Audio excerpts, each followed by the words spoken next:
Edwards. Driving by Beal. Oh! Elevates and then just goes a little bit higher when he knows he needs to get it up.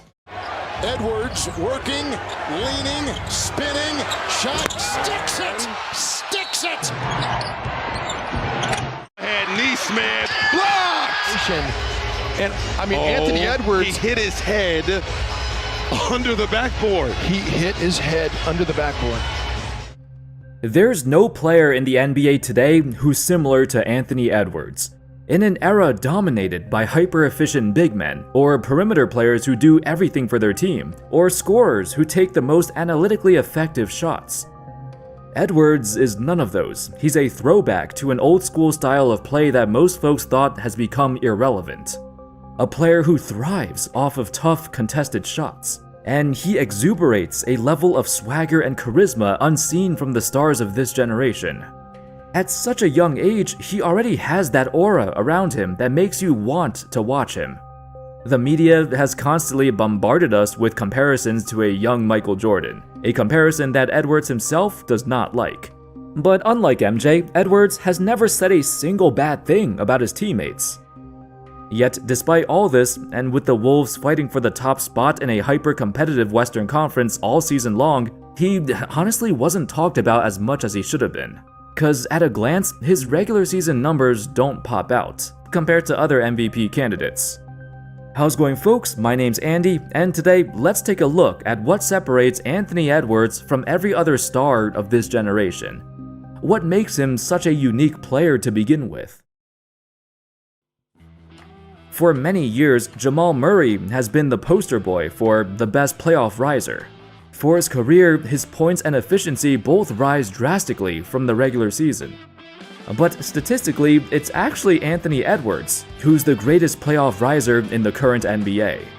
Although a smaller sample size, Edwards has made astronomical leaps from the regular season to playoffs, and it's happened every year since he came in. It's not just his raw stats that stand out. His advanced stats skyrocket.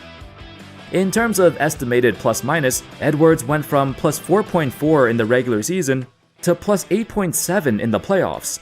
That's comparable to Jokic in 2023 or Giannis in 2021, the years they led their team to the championship. In the playoffs, his production rivals that of the NBA's greatest players, and he's 22 years old.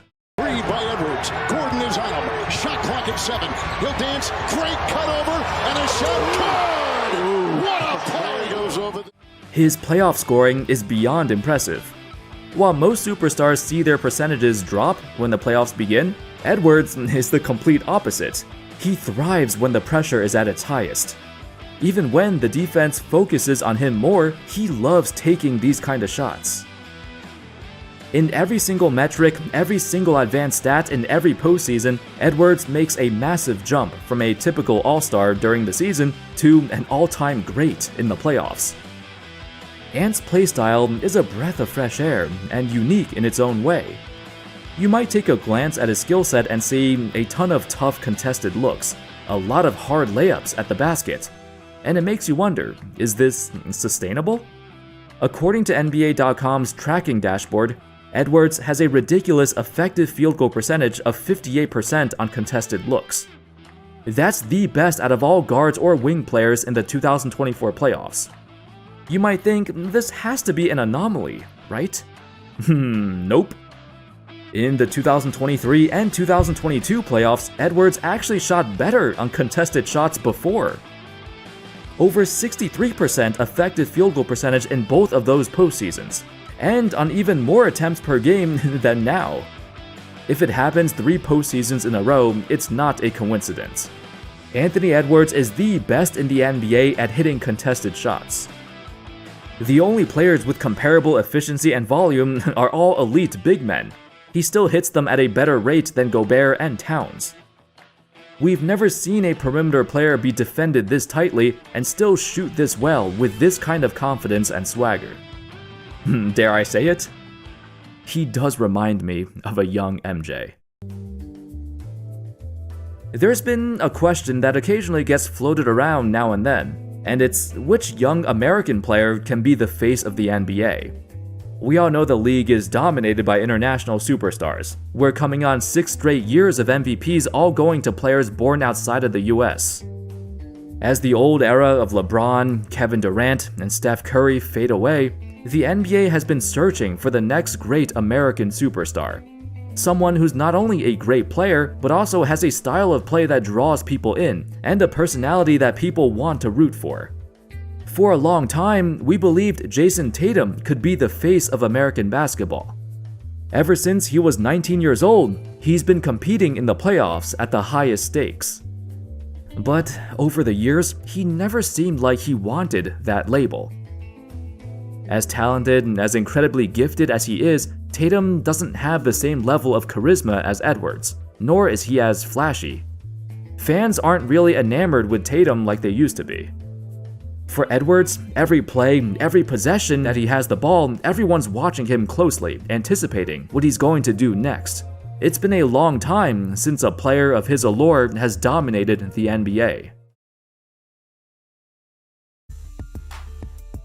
Hey, Cat, get under, get under.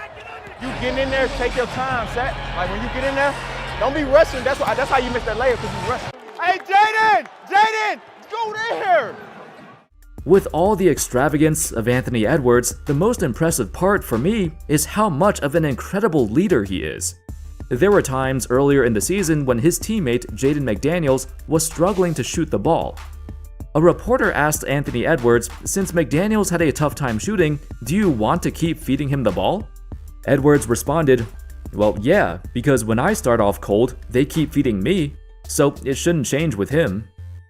He never puts his teammates below him. This didn't happen overnight either. Edwards has always been this way right from the get-go. Imagine coming into the NBA as a 19-year-old and giving advice to your franchise player immediately. I mean, kudos to Towns for accepting his new role, as he was never cut out to be the main guy. All the flack he's gotten over the years, it takes a lot of courage to let your younger co-star be the new face of the franchise. Thankfully, Cat has no ego. Edwards has an unwavering trust of his teammates and always tries to lift them up, and that extends beyond the Timberwolves.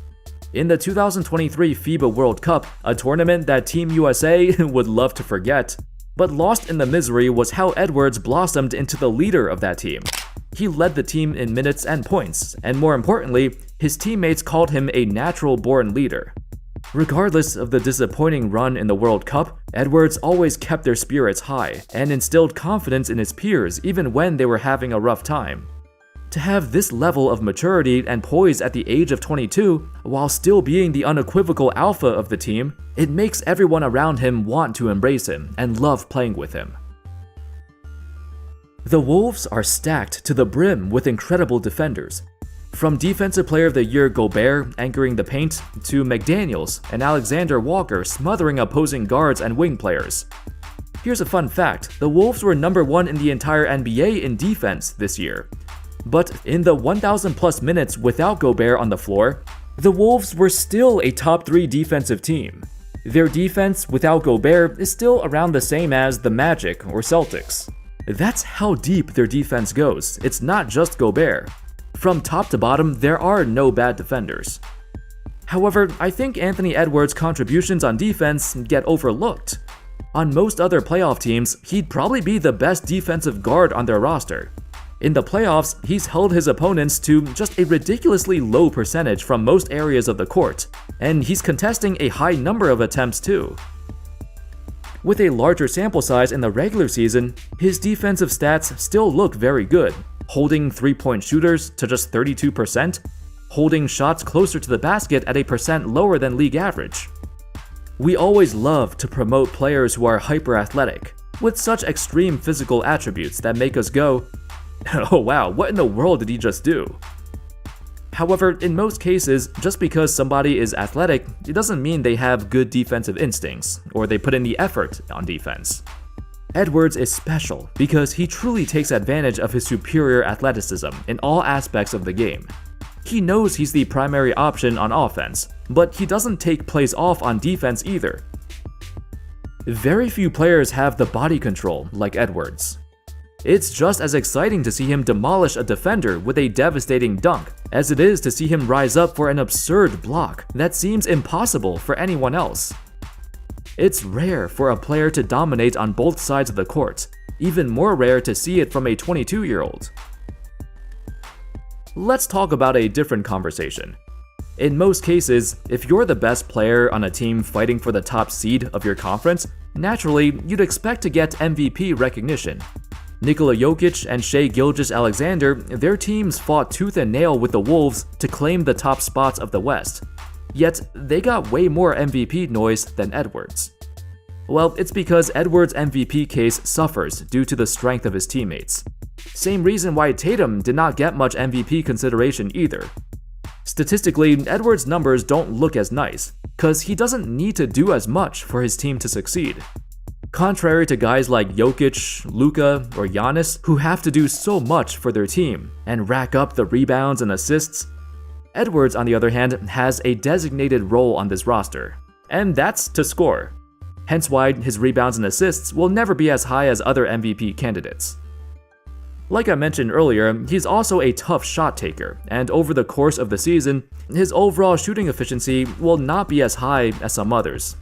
His lower numbers, his lower percentages, and his incredible supporting cast all work against him when it comes to individual awards like the MVP. As the Wolves maintain their dominance in the Western Conference, he's going to improve as he reaches his prime, and that's when he'll have his best shot at winning it. There's no superstar in the NBA like Anthony Edwards. His playstyle, attitude, and enthusiasm for the game brought life to a franchise that desperately needed it. Prior to the 2024 playoffs, the Minnesota Timberwolves have only made it past the first round once. That was during Kevin Garnett's MVP season, the only time he actually had a decent supporting cast in Minnesota. That's how miserable this franchise has always been. In 35 years, they made it past the first round twice. Fans are hungry and desperate to have just a little taste of success. Edwards brought hope to a failing franchise, and even if he doesn't win a championship, he will be remembered forever in Wolves history. Thank you all so much for watching. I hope y'all enjoyed the video. What are your thoughts on Anthony Edwards, the NBA's newest superstar? Do you think he truly has what it takes to become the best player in the NBA? Let me know your thoughts. Thank you all so much for watching. I hope y'all enjoyed the video, and of course, as always, I'll see you next time. Peace.